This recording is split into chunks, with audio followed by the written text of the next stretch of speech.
I'm sitting in a council flat in Hulme, Manchester, on a Tuesday afternoon in November, watching rain streak down the window, and I'm trying to remember what sunshine feels like, not the pale, apologetic British sunshine that occasionally appears between clouds, but the fierce, honest warmth of the Philippines, the heat that soaked into my bones and made me feel alive for the first time in decades.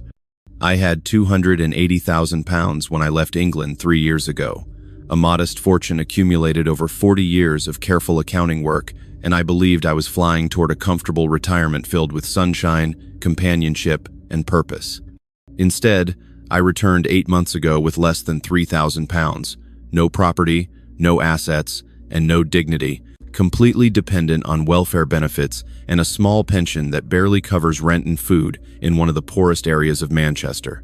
The woman who destroyed my life was named Clarissa de la Peña. She was 35 years old, educated, articulate, and according to her carefully constructed online presence, a primary school teacher in Dumaguete, with dreams of opening a small cafe where locals and tourists could enjoy good coffee and conversation. She told me she loved me. She introduced me to her family. She planned our future together with such convincing detail that I never questioned whether any of it was real.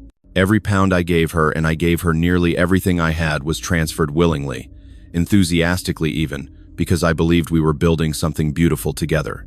I was 66 years old, recently divorced, profoundly lonely, and desperate to believe that someone like Clarissa could genuinely love someone like me. This is the story of how I lost everything to a woman I met on Facebook, how I ignored every warning sign because I wanted the dream more than I valued reality, and how I'm now living the final years of my life in circumstances I once would have considered unimaginable. If you've been enjoying the stories I create, please consider hitting the subscribe button. Your support is crucial for the growth of this channel and helps me dedicate time to making these videos despite my commitment to a full-time job. Thank you for being here. My name is Richard Collins, and for 42 years, I was an accountant for a transport and logistics company in Manchester. I wasn't senior management, just a steady, reliable middle-tier employee who managed accounts payable, verified invoices, and ensured the company's financial records remained accurate and compliant. The work was routine, occasionally tedious, but it provided a decent salary, a company pension, and the kind of stability I'd always valued. I married my wife Margaret when I was 28. She was a nurse at Manchester Royal Infirmary, practical and sensible, exactly the kind of woman my mother approved of. We had a good marriage for the first 15 years, not passionate or particularly exciting, but comfortable and functional. We bought a semi-detached house in Chorlton, had 2 children, Daniel and Emma, and lived the unremarkable middle-class life that defined our generation. The marriage deteriorated slowly, so gradually that I couldn't identify exactly when things went wrong. Margaret became increasingly absorbed in her work, eventually moving into management positions that required long hours and frequent stress. I remained in my accounting role, content with routine, resistant to the career advancement she seemed to expect from me. We stopped talking about anything meaningful, stopped having interests in common, stopped being anything more than 2 people sharing a house, and occasionally discussing bills or the children's activities. The divorce was finalized when I was 63. Daniel was 35 and living in London with his own family. Emma was 32 and had moved to Edinburgh for work. Neither seemed particularly concerned about their parents' separation. We'd been effectively separated emotionally for years anyway. The settlement was straightforward. Margaret kept the house. I took the larger share of our savings since she had a better pension, and we parted with mutual relief rather than animosity. I moved into a small flat in Withington, continued working until I turned 65, and then retired with a modest company pension and approximately £280,000 in savings. It wasn't a fortune, but it was the result of careful financial management over 4 decades, and I'd calculated it would provide comfortable retirement income if I was sensible. But retirement in Manchester felt suffocating. The flat was small and dark, the weather was perpetually gray and damp, and I had no purpose beyond existing day to day. My children rarely called. They had their own lives, their own concerns. Margaret had already moved to Spain with her new partner, a property developer she'd met through work.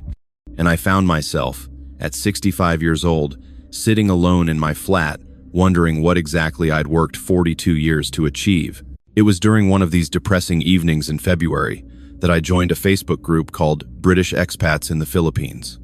I'd been researching retirement destinations, and the Philippines appeared frequently in articles about affordable international retirement.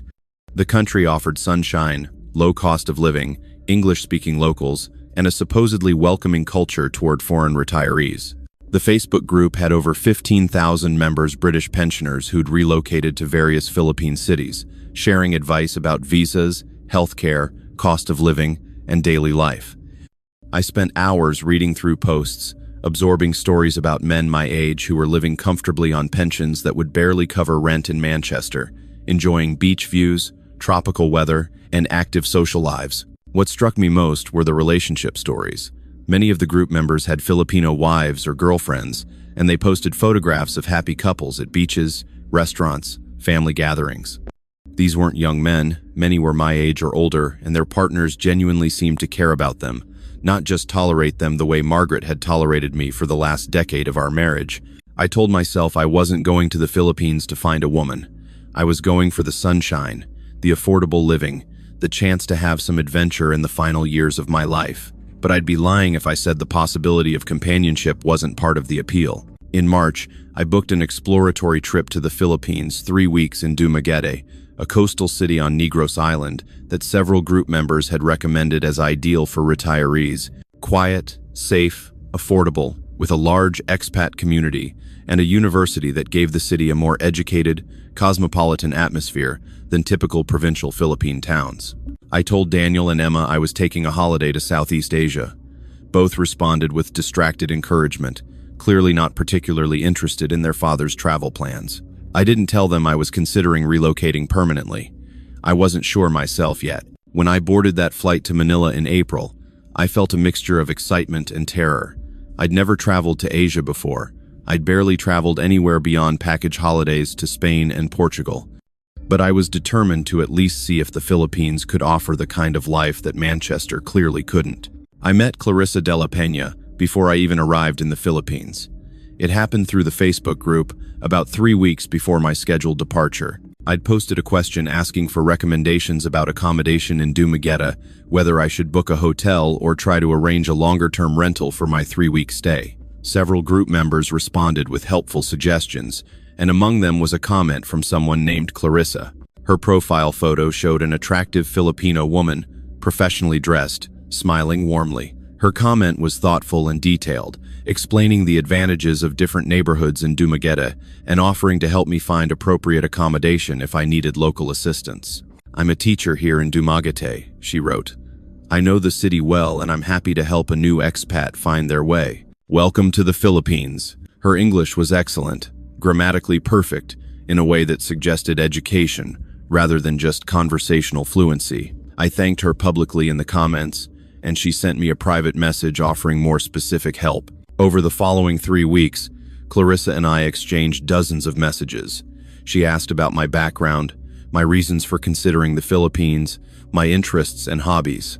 I explained my recent retirement, my divorce, my desire for a warmer climate and a simpler life. She shared details about her own life, teaching primary school children, living in a small apartment near the university, caring for her elderly mother who lived in a nearby barangay. She sent photos occasionally, pictures of her classroom with young students, a selfie at a local beach, a photo of a beautifully presented meal she'd cooked.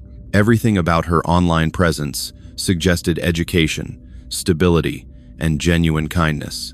What impressed me most was that Clarissa never asked for money, never mentioned financial difficulties, never suggested anything that seemed inappropriate or transactional. She was simply friendly and helpful, offering local knowledge to a foreigner who was nervous about traveling alone to an unfamiliar country. By the time I boarded my flight to Manila in late April, I felt like I already had a friend waiting for me in Dumaguete. Clarissa had helped me book a serviced apartment for my 3-week stay, offered to meet me at the airport to help with transportation, and assured me that Dumaguete would be everything I hoped for. I arrived at Dumaguete Airport on a Wednesday afternoon, stepping off the small propeller plane into heat and humidity that felt like walking into a warm bath. The airport was tiny, just one small building, no jet bridge, passengers walking across the tarmac carrying their own luggage. Clarissa was waiting in the arrivals area, exactly as she'd promised. She was wearing a simple yellow sundress, her long dark hair pulled back in a ponytail, and her smile was as warm in person as it had appeared in her photos. She was shorter than I'd imagined, barely 5 feet tall, but her presence was confident and welcoming. "Richard," she called out, waving, "welcome to Dumaguete." The greeting felt natural and friendly, not awkward, despite this being our first in-person meeting. She helped me get a tricycle, a motorcycle with a sidecar that serves as local transportation, and accompanied me to the serviced apartment she'd helped arrange. The apartment was perfect, clean, air-conditioned, with a small kitchen and a balcony overlooking the street. Clarissa helped me get settled, showing me where the nearest grocery stores and restaurants were located, explaining how to get local currency and a Philippine SIM card for my phone. "I'll let you rest today," she said as she prepared to leave. "But tomorrow, if you'd like, I can show you around the city, help you get oriented." I thanked her profusely, still amazed that this kind woman was spending her time helping a stranger. When I tried to offer her money for her assistance, she refused firmly. "You're new here, and everyone needs help when they're new," she said. "This is just Filipino hospitality. We take care of guests." That evening, alone in my apartment, I felt more hopeful than I had in years. The weather was warm, the city seemed charming, and I'd already made a friend who was making the transition so much easier than I'd feared. Clarissa showed me around Dumaguete the following day, and I fell in love with the city almost immediately. It was small, maybe 130,000 people, but vibrant and friendly. The seafront boulevard stretched for kilometers, lined with cafes and restaurants where locals and foreigners mingled easily. The streets were busy but not chaotic like Manila. Everything was affordable. A full meal with drinks cost less than £5. A tricycle ride anywhere in the city cost less than 50 pence.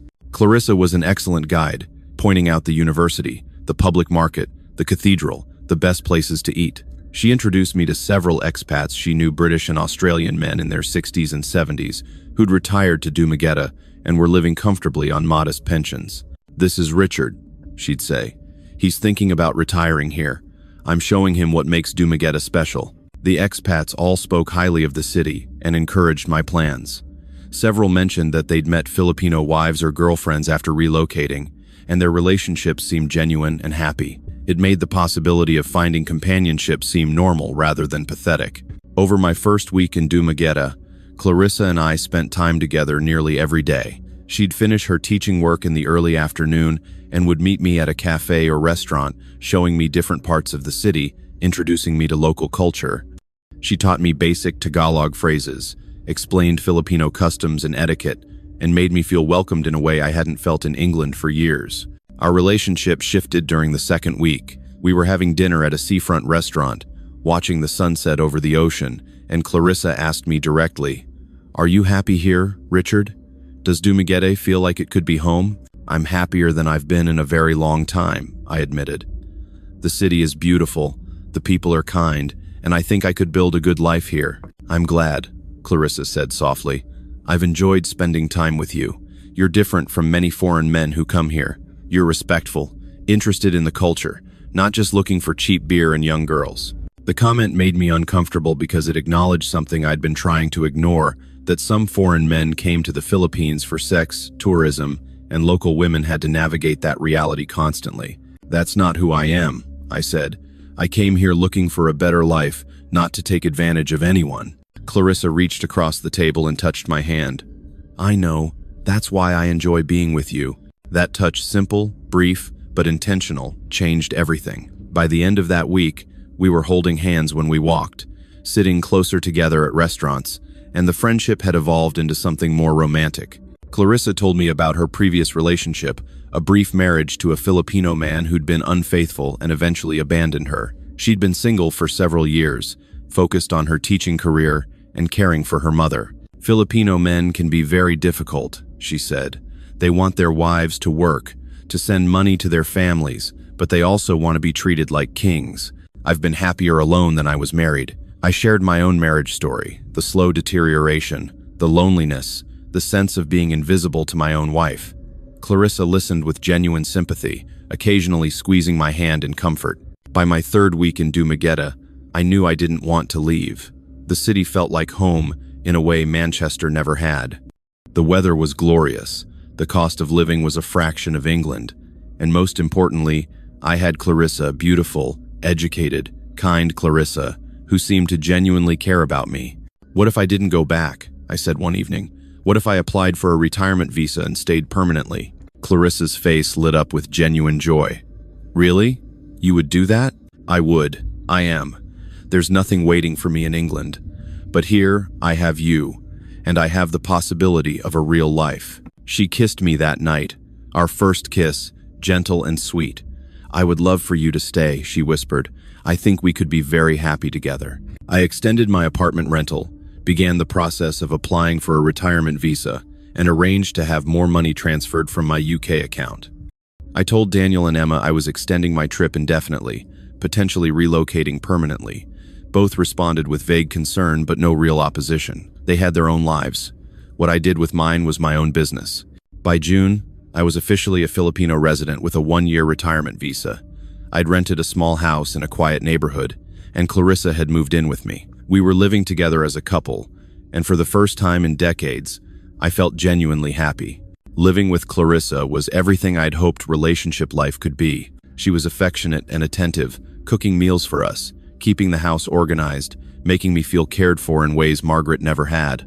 We'd spend mornings having coffee on our small terrace, afternoons exploring nearby towns and beaches, and evenings at local restaurants or watching films at home. The expat community in Dumaguete welcomed me easily. I joined a weekly lunch group of British and Australian retirees, started playing lawn bowls at a local club, and felt genuinely integrated into a social life I'd never had in Manchester. My finances seemed stable. The house rental was 12,000 pesos monthly, about £180, which was incredibly cheap by British standards. Living expenses were minimal. I was spending approximately 40,000 pesos monthly total, about £600, which was less than a quarter of what basic living had cost me in Manchester. I'd kept most of my savings in my UK account, transferring money to my Philippine account as needed. After 3 months of living in Dumaguete, I'd spent approximately £10,000 total visa fees, rent deposits, furnishing the house, daily living expenses. At that rate, my £280,000 would last decades. It was in August, 4 months after I'd arrived in the Philippines, that Clarissa first mentioned her cafe dream. We were having dinner at a small coffee shop near the university, and Clarissa commented on how busy the place was. "There's such demand for good coffee in Dumaguete," she said. "The students and tourists want Western-style cafes, but there aren't enough quality options. Every place that opens does well." "Have you thought about opening a cafe yourself?" I asked casually. Clarissa's eyes lit up, but then she looked down, suddenly shy. "I've dreamed about it for years." A small place, maybe 10 tables, serving good coffee and simple Filipino food with some Western options. Nothing fancy, just comfortable and welcoming. "That sounds wonderful. Why haven't you pursued it?" "Capital," she said simply. "Starting a business requires money I don't have. Teachers don't earn much in the Philippines. I save what I can, but I also support my mother, and savings grow very slowly." The conversation stayed with me over the following days. I'd spent 42 years managing financial records, understanding profit margins and business operations. I knew how to evaluate business viability, and a small cafe in a university town with limited competition seemed like a potentially sound investment. I began researching cafe operations in the Philippines, startup costs, licensing requirements, typical profit margins. The numbers were encouraging. A small cafe could potentially be started for about 2 million pesos, roughly £30,000, and could be profitable within the first year if managed well. One evening, I sat Clarissa down and presented my research. "What if we opened the cafe together? I could provide the capital, you could manage daily operations, and we'd build something that's ours." Clarissa's reaction was immediate and emotional. She cried, insisting it was too much, that she couldn't possibly accept such a generous offer. "Richard, that's your retirement money. I can't let you risk it on my dream. It's not just your dream anymore," I said. "We're building a life together. This cafe would give you purpose and potentially provide income that makes us even more financially secure. It's not a gift, it's an investment in our future." After several days of discussion, Clarissa agreed. We'd open a small cafe together, with me providing capital and her managing operations. She knew the local market, spoke the language fluently, and had connections in Dumaguete that would be valuable. We started looking for appropriate locations immediately. Clarissa identified several possibilities: small commercial spaces near the university or along the boulevard. We visited each location, with Clarissa explaining the advantages and disadvantages of each. She eventually found what seemed like the perfect space, a corner location just 2 blocks from the university, with good foot traffic, space for about 12 tables, and a kitchen area that would need minimal modification. The landlord was asking for a 1-year lease with 3 months deposit and 1 month advance rent, total upfront, 60,000 pesos, about 900 pounds. I paid the deposit in September, and we began planning the cafe build-out in earnest. The cafe project consumed our lives throughout September and October. Clarissa drew up detailed plans for the space where the counter would go, seating arrangements, kitchen organization. We visited restaurant supply stores, pricing equipment, and furniture. We developed a menu, combining traditional Filipino coffee and snacks with Western options like sandwiches and pastries. The budget we'd initially calculated 2 million pesos, 30,000 pounds, began expanding as we understood the true costs involved. The landlord required significant renovations before we could operate: electrical upgrades, plumbing improvements, proper ventilation for the kitchen. These costs alone came to 400,000 pesos, about 6,000 pounds, which Clarissa assured me was standard for commercial spaces in the Philippines. I transferred 25,000 pounds from my UK account in early October, converting it to pesos and depositing it into a joint account. Clarissa and I had opened specifically for the cafe project. Seeing that money leave my UK account, money I'd saved over decades, created a flutter of anxiety, but I trusted Clarissa completely and believed in our project. Equipment costs were higher than expected. A commercial espresso machine, industrial refrigerator, cooking equipment, tables, chairs, everything seemed to cost more than our initial research suggested. Clarissa showed me quotes from suppliers, all in Tagalog but with numbers I could understand, and the total came to approximately 800,000 pesos, roughly 12,000 pounds. "Can we buy used equipment?" I suggested, concerned about costs escalating. "We could," Clarissa said, "but used equipment breaks down frequently, and repairs are expensive. If we start with quality equipment, we'll have fewer problems and better reliability. This is a long-term investment, Richard. We need to do it properly." Her logic made sense. I approved the expenditures, and throughout October, deliveries began arriving at the cafe space, gleaming commercial equipment, modern furniture, kitchen supplies. But as November arrived, construction delays became increasingly frequent. Clarissa would come home frustrated, explaining that workers hadn't shown up, that materials were delayed, that inspectors required additional modifications before they'd approve our permits. "Is this normal?" I asked, becoming concerned about the timeline. "Very normal in the Philippines," Clarissa said wearily. "Everything takes longer than expected. Filipino time, we call it, but we're making progress. The important thing is doing everything correctly so we don't have problems after we open." In mid-November, Clarissa mentioned that her mother was unwell. She showed me her phone, a message in Tagalog from her sister, explaining that their mother had fallen and injured her hip. The hospital was requiring payment before they'd treat her, a common practice in Philippine healthcare, Clarissa explained.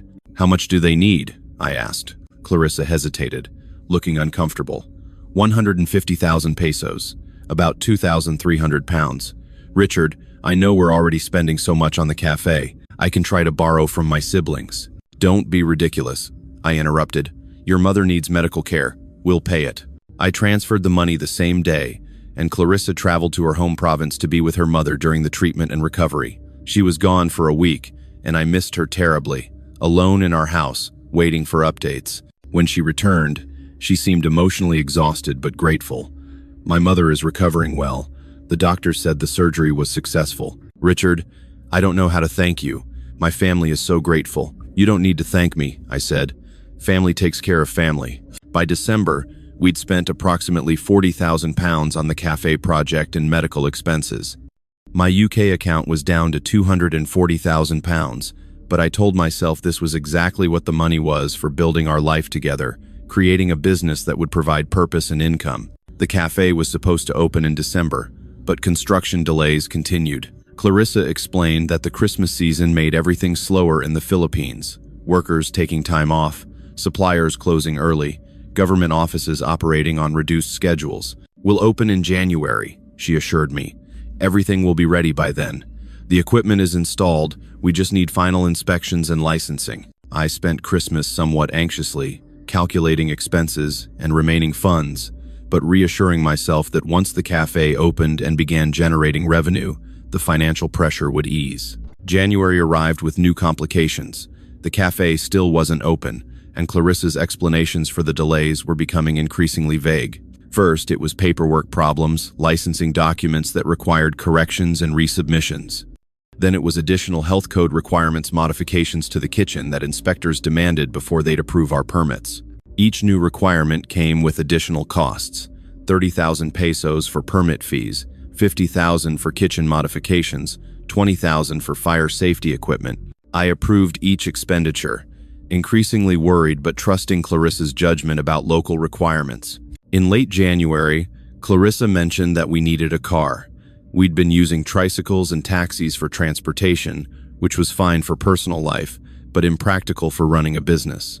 We'd need to transport supplies, pick up groceries and ingredients, handle deliveries. A used car would make everything so much easier, Clarissa said. And honestly, Richard, as a foreigner living here permanently, having your own vehicle just makes sense. The tricycles are fine for short trips, but for anything beyond Dumaguete, we need our own transport. We looked at several used cars, and Clarissa eventually found a 7-year-old Toyota that the owner was selling for 450,000 pesos, about 7,000 pounds. It seemed expensive for a used car, but Clarissa assured me the price was reasonable for the Philippines, where import taxes made vehicles much more expensive than in the UK. I transferred the money, and we bought the car in February. Having our own vehicle did make life easier. We could explore more of Negros Island, visit beach towns and mountain areas, and yes, theoretically transport cafe supplies once we finally opened. But the cafe still wasn't opening. By March, nearly 6 months after we'd signed the lease, we still didn't have the final permits required to operate. Clarissa seemed as frustrated as I was, constantly meeting with officials, submitting paperwork, making phone calls in rapid Tagalog I couldn't follow. "The problem is we don't have the right connections," she explained one evening. "In the Philippines, things move faster when you know people in the government offices. We're outsiders, so we're at the bottom of everyone's priority list." "What do we need, a bribe?" I asked, half joking but also genuinely wondering. "It's not called a bribe," Clarissa said carefully. "It's called facilitation fees. You pay someone who knows someone, and suddenly your paperwork gets processed quickly instead of sitting on a desk for months." She introduced me to a man named Ramon, who she described as a local business consultant who helped foreign investors navigate Philippine bureaucracy. Ramon was in his 50s, professionally dressed, and spoke excellent English.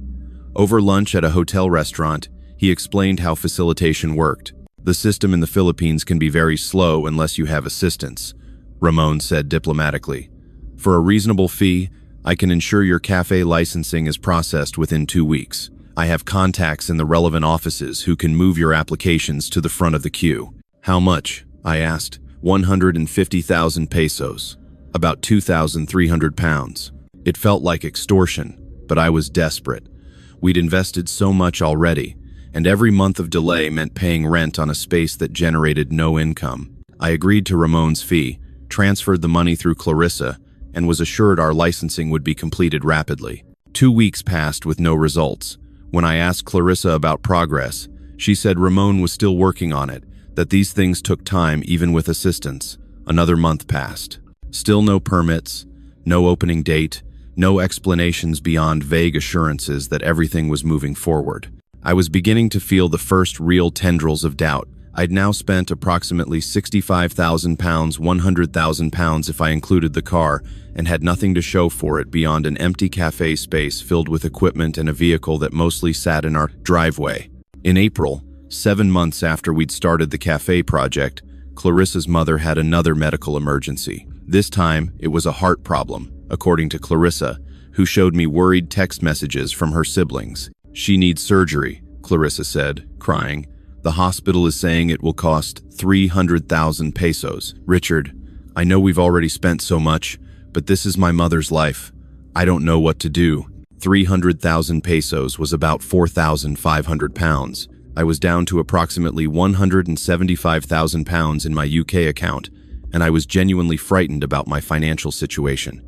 But how could I refuse to help save someone's mother? Of course, we'll pay for the surgery, I said, though my voice was less confident than before. I transferred the money, and Clarissa traveled to her home province again.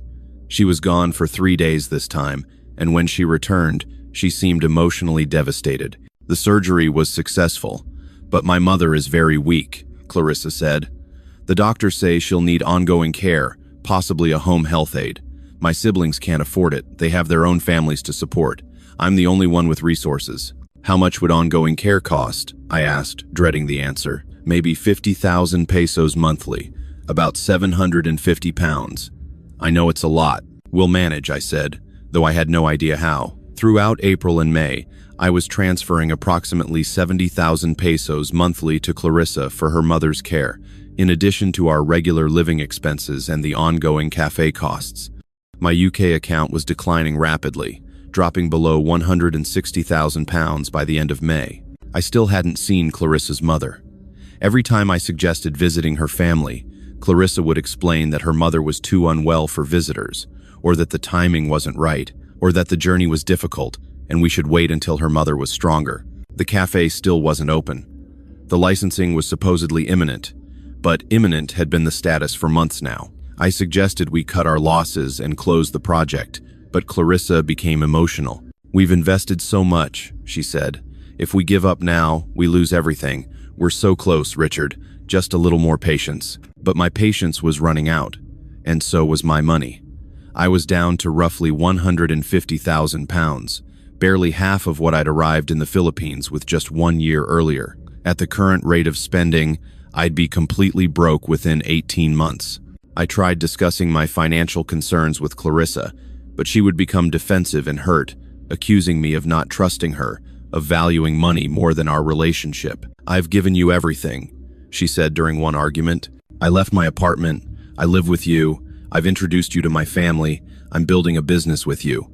And now you're worried about money? The guilt was crushing. She had given up her independence to be with me. How could I be so selfish as to complain about supporting her and her family? The truth began revealing itself in June, 13 months after I'd arrived in the Philippines. I was having lunch with a British expat named Peter, a man in his 70s who'd lived in Dumaguete for over a decade. We were discussing my cafe project, and I mentioned that we were still waiting for final licensing. Peter's expression changed. Richard, can I ask you something? Where exactly is this cafe located? I gave him the address, the corner space, 2 blocks from the university. Peter was quiet for a moment. I know that location. It was a small restaurant until about 2 years ago. The owner closed it because the landlord kept raising the rent and making operation impossible. Multiple businesses have tried to open there since, and they've all failed because the landlord is notoriously difficult. Clarissa never mentioned that, I said slowly. Who's handling your licensing paperwork? Peter asked carefully. A consultant named Ramon. Clarissa knows him. Peter's face showed genuine concern now. Richard, I don't want to interfere, but there are common scams targeting foreign investors here. Fake business consultants, phantom licensing issues that require endless fees, projects that never actually materialize. Have you verified any of this independently? His questions planted seeds of doubt that grew rapidly. That evening, I told Clarissa I wanted to visit the cafe space, which I hadn't actually seen in several weeks. She made excuses. She was tired. It was getting dark. We could go tomorrow. But I insisted, and we drove there immediately. The space was dark and empty. Not just closed, completely empty. All the equipment I'd purchased, all the furniture, everything was gone. The space was bare concrete and naked walls, exactly as it had looked before we'd supposedly renovated it. Where is everything? I asked, my voice shaking. Clarissa's face was unreadable. There was a problem with the landlord. He removed our equipment because we were behind on rent. I didn't want to worry you. Behind on rent? I've been paying the rent every month. Not enough, Clarissa said quietly. He kept demanding more money, threatening to evict us. I've been trying to negotiate with him, but he's unreasonable. Nothing made sense. I demanded to see receipts, contracts, any documentation proving what she was telling me. Clarissa became emotional, crying and accusing me of not trusting her, but she couldn't produce any documentation. Over the following 3 days, I conducted my own investigation, visiting the property owner directly, speaking with the supposed consultant Ramon, and consulting with a lawyer Peter recommended. The property owner had no record of extensive renovations. He said Clarissa had paid the initial deposit and 3 months' rent, then stopped paying. He'd evicted her from the lease in March, 4 months ago, and had never removed any equipment, because there had never been any equipment. Ramon, the business consultant, didn't exist at the phone number Clarissa had given me. The number was disconnected. The business card she'd shown me was fake. The equipment suppliers Clarissa had shown me quotes from, I visited their shops, and none had any record of sales to Clarissa or to our cafe project. The lawyer delivered the devastating truth plainly. Mr. Collins, you've been the victim of a systematic fraud. The money you transferred to your girlfriend was likely never spent on a cafe or renovations. The medical emergencies may have been exaggerated or fabricated. This is a common scam targeting foreign retirees. The romance investment scam, we call it. I confronted Clarissa that evening with everything I'd discovered. She initially denied it, then became angry, then finally broke down and admitted parts of the truth. The cafe had never progressed beyond the initial lease because she'd been siphoning money for other purposes. Her mother's surgeries had been real, she insisted, though she couldn't provide hospital records to prove it. The equipment purchases had been exaggerated. She'd bought some items but at much lower cost than she'd claimed, pocketing the difference. Why? I asked, devastated. Why did you do this? Because you're rich, she said bitterly. You came here with more money than most Filipinos earn in their entire lives, and you wanted to play businessman, and I needed that money more than you did. I'm not rich, I said quietly. I'm a retired accountant. That money was my entire life savings. Clarissa's expression suggested she didn't believe me, or didn't care. You can go back to England and collect your pension. I have nothing. This is my only country, and there's no safety net here. I did what I had to do. I asked her to leave that night. She took the car I'd paid for, but which was registered in her name, because foreigners faced complications owning vehicles in the Philippines, and drove away. She took most of her belongings and, I discovered later, withdrew 30,000 pesos from our joint account, the last money that account contained. After Clarissa left, I spent 3 days in a state of shock, barely eating, unable to sleep, calculating the full extent of what I'd lost. My UK bank account showed approximately £145,000 remaining. I'd spent £135,000 in 13 months, roughly £10,000 monthly average, and had absolutely nothing to show for it. No cafe, no business, no car, no relationship, no purpose, just a rental house in a foreign country and savings that would run out in less than 10 years at my current burn rate. I consulted with several lawyers about potential legal recourse. They all delivered the same message. Because I'd transferred money voluntarily to Clarissa, proving fraud would be extremely difficult. Even if I could prove fraud, Filipino courts were slow and expensive, and actually recovering money from someone who had none would be impossible. I filed a police report, detailing everything. The police were sympathetic but unhelpful. This is a civil matter, they said. You gave your girlfriend money. That's not theft. I hired a private investigator to locate Clarissa. He found her within a week, living in Cebu City, with another foreign man, an Australian in his 60s. According to the investigator, she'd done this before. There were at least 2 other foreign men she'd defrauded in similar ways, always using the cafe dream as the hook, always draining their savings over months or years before moving to a new victim. The investigator provided documentation photos of Clarissa with other men, evidence of previous scams, testimonials from other victims.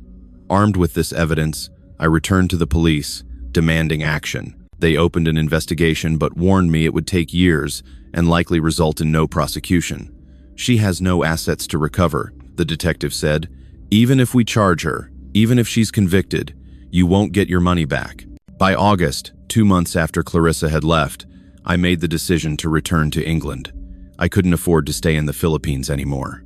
My visa required proof of monthly income or savings, and my depleted funds barely met the requirements.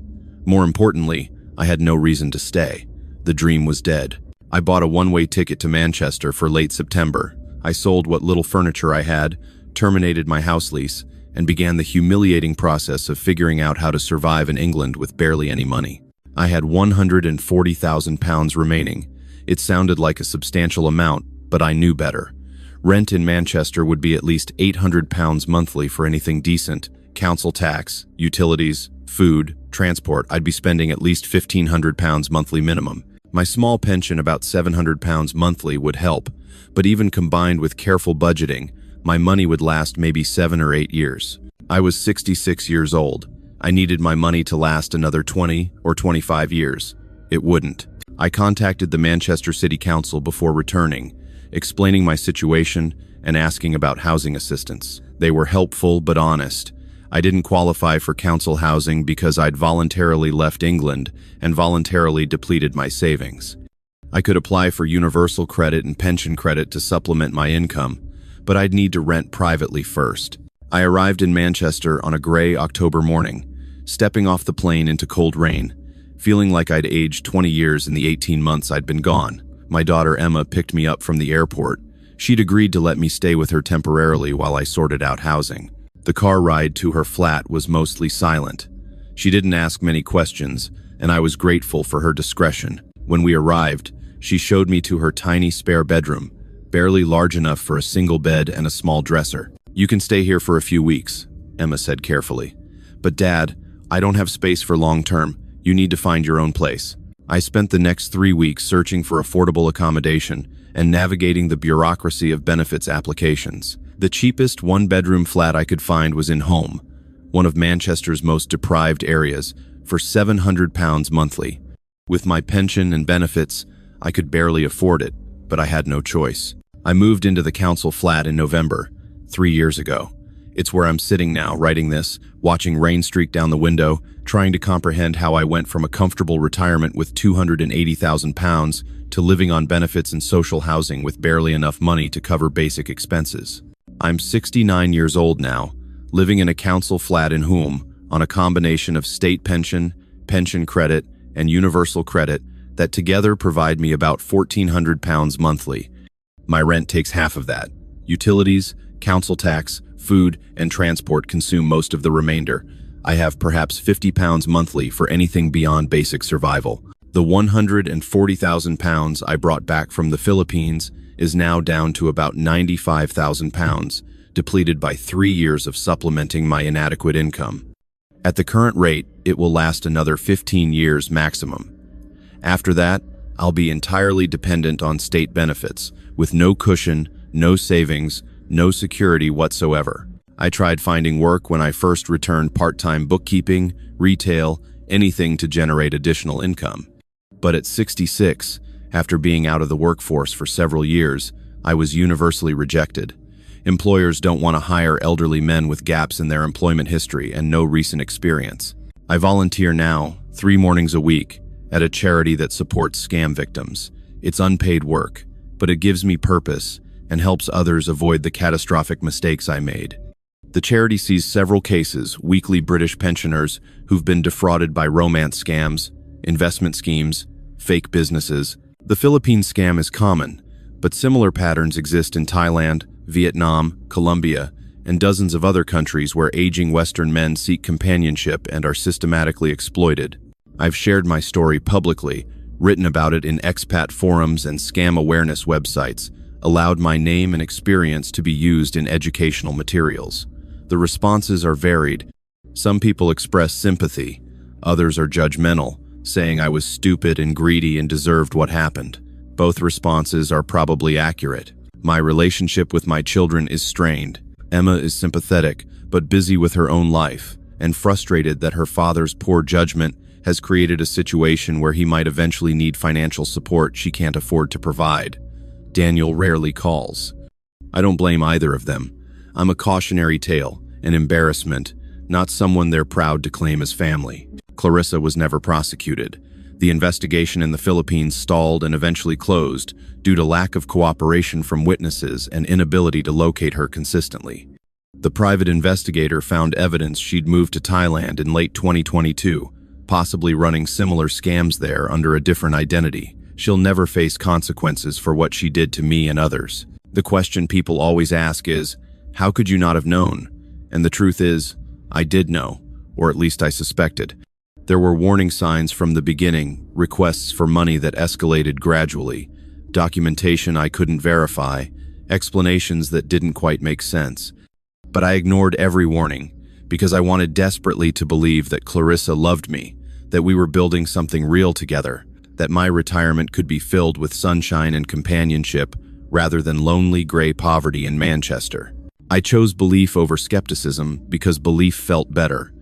Every time doubt crept in, I pushed it away, telling myself I was being paranoid or culturally insensitive.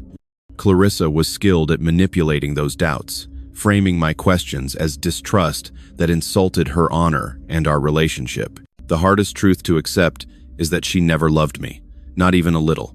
Every smile, every affectionate gesture, every intimate moment was performance, carefully calculated to maintain access to my money. I wasn't a person to her, I was a resource to be harvested until depleted. I look at other British pensioners living in the Philippines or Thailand, posting their happy couple photos on Facebook, and I wonder how many are being scammed right now, unable or unwilling to see the truth. Some relationships are probably genuine, but many aren't, and the men involved are walking the same path I walked, heading toward the same financial cliff I fell from. I traded my comfortable retirement for a dream of love and purpose in the sunshine. I got neither. Instead, I got poverty, shame, and the knowledge that I'll spend the final years of my life in circumstances I once would have considered unimaginable. The council flat is cold, even with the heating on. The neighborhood is rough, police sirens most nights, visible poverty everywhere. I eat simply and cheaply pasta, tinned vegetables, the occasional bit of chicken when I can afford it. I haven't been on holiday since returning from the Philippines. I can't afford to replace my aging clothes. I watch neighbors go to work each morning while I sit here, too old and too depleted to be useful anymore. This is the reality of what a romance scam does. It doesn't just take your money, it takes your dignity, your hope, your belief in human goodness. It takes your future and replaces it with mere survival. If you're reading this and you're in a similar situation, British or American or Australian, recently retired or divorced, lonely and considering relocating to a cheaper country where younger women seem interested in you, please learn from my catastrophic mistake. Those women don't love you. They're friendly and affectionate and attentive because that's their job, their survival strategy in countries with limited economic opportunities. The moment you stop providing money, the moment you question where the money is going, the moment your savings run dry, they'll disappear, and you'll be left exactly where I am now. I had £280,000. I had comfort and security and options. I threw it all away, chasing a dream that was never real, and now I'm living on benefits in a council flat, watching my remaining savings slowly disappear, waiting for the poverty that's inevitable once that money runs out. This is my confession. This is my warning. I hope someone learns from it, though I suspect most won't until they're sitting in their own version of this council flat, wondering how everything went so catastrophically wrong. If this story prevents even one person from making the same mistake, please share it widely. Subscribe to this channel for more true stories about romance, scams, and expat dangers. These warnings matter. Your vigilance might save someone from the poverty and shame I'm living with. Thank you for listening to my story.